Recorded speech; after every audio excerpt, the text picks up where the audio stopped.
Hi everybody, welcome to the Eco-Friendly Banter. This video is going to be about a couple of masters, philosophers, people who've had visions of Tara, and especially about the masters who have given us the teachings which I will try to share a bit about in the series that I'm going to share. And since our entire focus is on shadow work, we'll try to resonate more with the archetype instead of the traditional aspects of the entire thing. Okay, so this is going to be very foundational, right?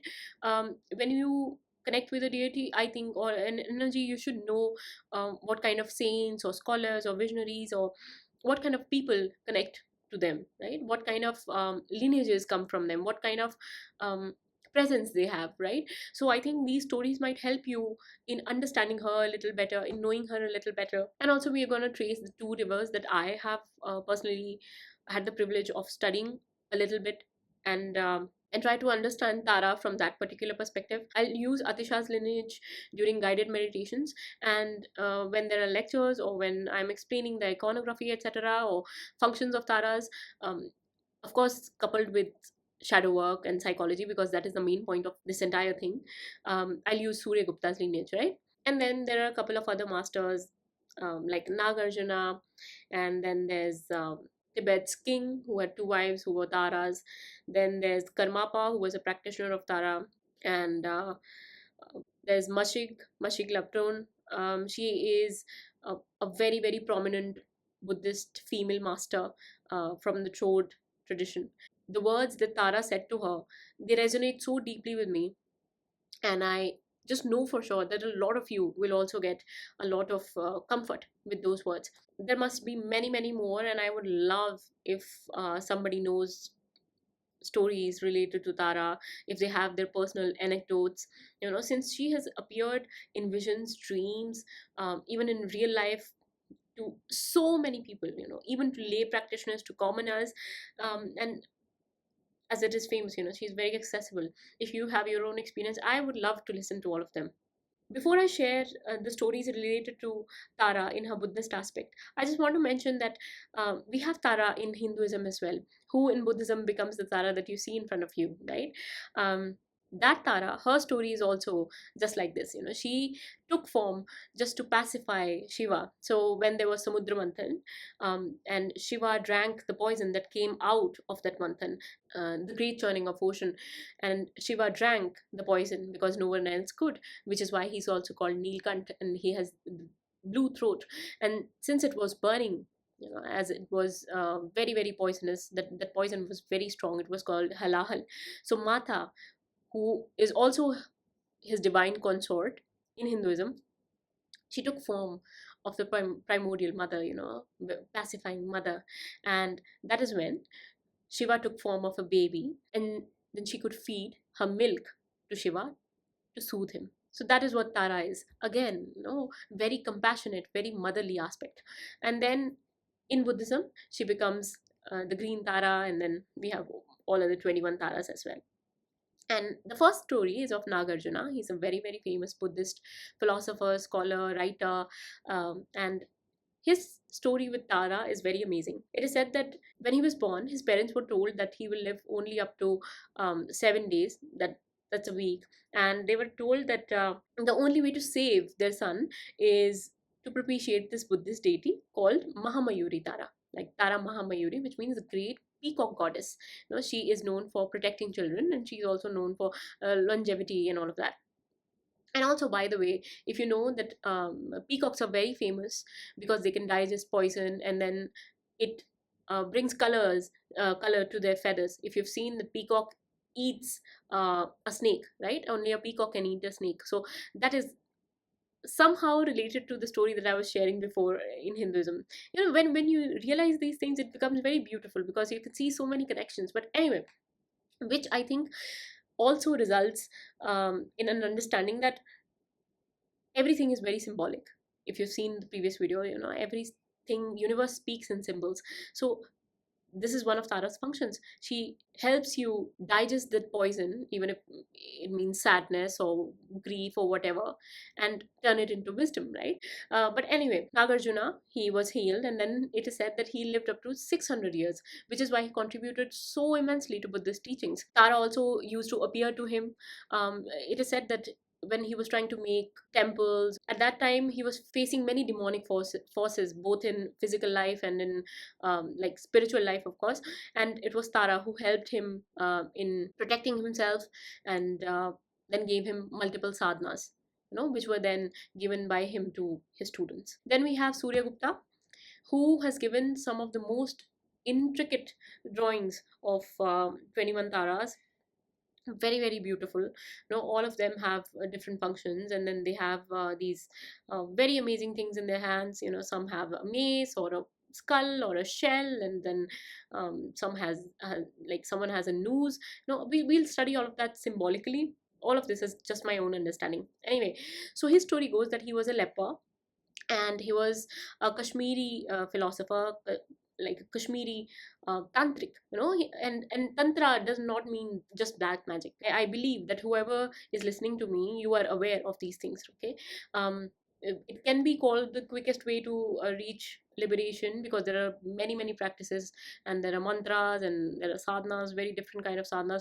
Some of them can be very, like, extremely potent, but at the same time extremely dangerous as well. So there are a lot of aspects to it, but the thing which most people know about, when it comes to tantra, is black magic, which is not the truth. Okay, that is just one aspect of it, and do not try to malign the entire school of thought or study, or this entire system, of liberation, so to speak, just because of these prejudices or what certain people are doing, and also that is not our concern, so we are not going to talk about it. Anyway, then we come to Suryagupta, right? So he was a leper, and then he moved to a little hut, a very small hut, in Kashmir. It is said that he prayed to Tara for about 3 months, and after 3 months of praying constantly to Tara, she appeared, but not as such. It's just the idol that was in front of him. It started speaking. The door moved, and it is said that the door opened westward, and that is when Tara's idol, it started speaking to him. And then she asked, "What's your wish?" And then he said, "To be cured." Of course, it was his physical ailment. It was preventing his liberation, preventing him from being fully devoted to his practice. We can say that, right? Because when anyone has even an iota of pain in their body, it becomes very difficult to follow through your spiritual practice. So we can understand what he meant when he said this. Sometimes people might think, oh, if he was so awakened, why would he ask for something like, not at all, not at all. So she asked him what he wanted, and he said to be cured. Then she cured him in an instant.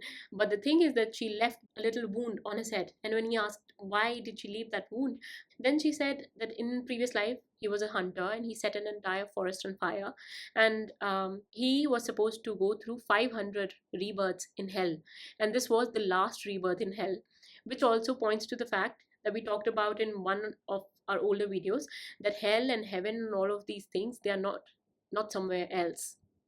They are here, this life that we are living. Okay, so she said, this is your last rebirth in hell, so I've left this wound open.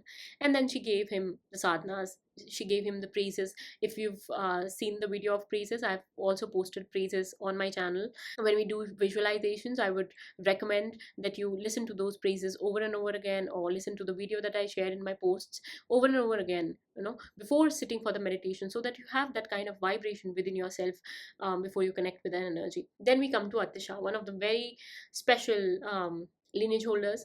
He is very famous for Lamrim, if you're aware, and if our karma is ripe and if causes are perfect, we'll try to do that on this channel as well.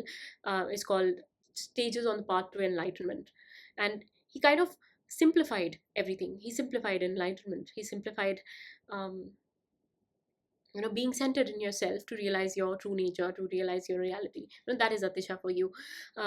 So his story is very amazing because Tara was present like a friend, to be very honest. At least to me, it appears like that.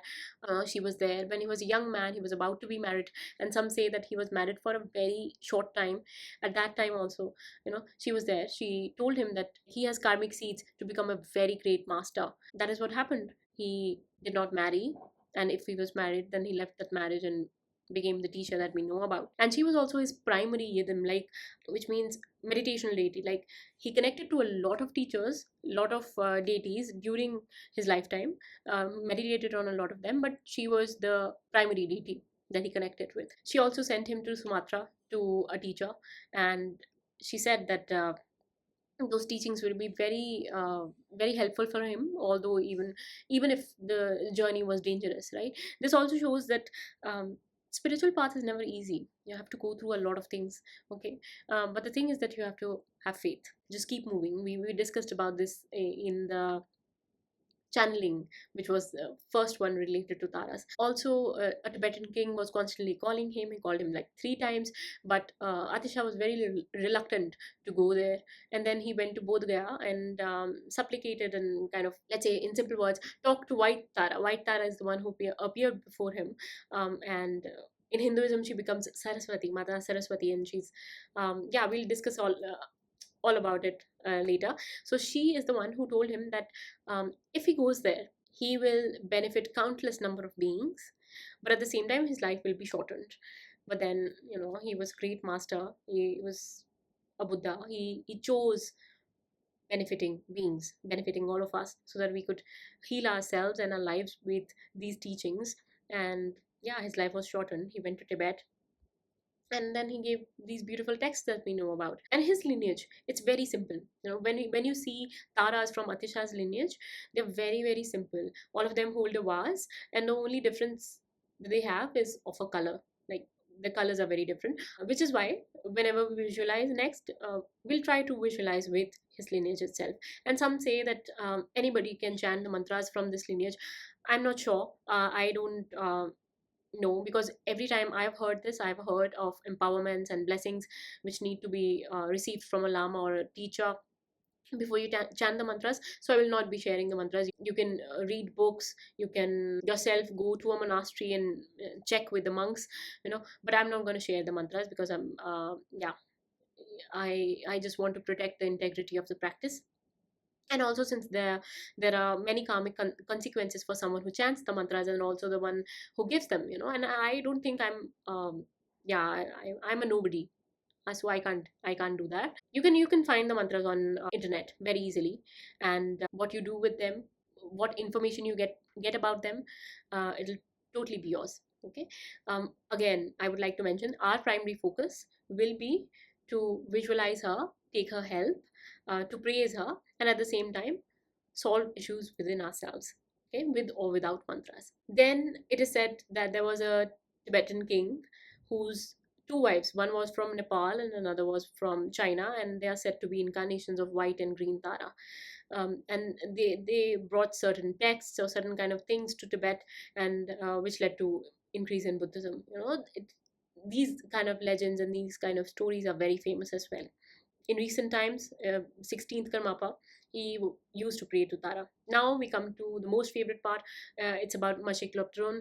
She is a female master. They say that once Machig was in a retreat, and retreat means that she was meditating. She was very seriously meditating, okay, in simple words. And that is when Tara appeared to her with a lot of darkanies. And when I say all these things, do not think this is a thing of past or this is something that happens to very few people. No, there are many, many common people who've had experiences of Tara just like this. So don't ever think that these are just magical stories and all of that. Absolutely not, okay? Even you can have an experience like this. You never know. No, you never know if you have karmic seeds for it. You never know. And you will never know until you try. Then she gave a lot of blessings and empowerments to Machig, right? Empowerment means it's basically initiation, that you can perform this practice, you can do this and that, right? Just like I was saying, I will not be giving mantras because I'm not a lama. I cannot initiate you into doing something like that, right? So she gave, and then that is when Machig's self-doubt or inner doubt kind of started speaking up, and she started saying that uh, what can she do with all these empowerments and blessings, that she's not capable of spreading those teachings, and she's an ordinary woman. That is when Tara gave one of the most beautiful paragraphs, which I want you to listen. She says, Yogini, do not feel discouraged. In the course of previous lives, you have studied and mastered the meaning of the scriptures of Sutra and Tantra. You are a mind emanation of the Great Mother. We are inseparable. You are the wisdom Dakini, the sovereign of the great expanse, and the source of liberation of all phenomena. Do not lose heart. Keep your determination. And then Mashik protested that she could not possibly be an emanation of the Great Mother. No, that is when Tara reassured her and said, the Great Mother appears as an object of veneration through Tara's own aspirations and prayers for the sake of all beings. So here she's speaking directly to Mashik's self-doubt. And this is what where she insinuates that you are that Great Mother herself. You are divinity herself. And I think this is what her gift to every woman is. It's just very empowering. Even for men, even for everybody. It's very empowering. So this is where I'll end today's video. Thank you so much.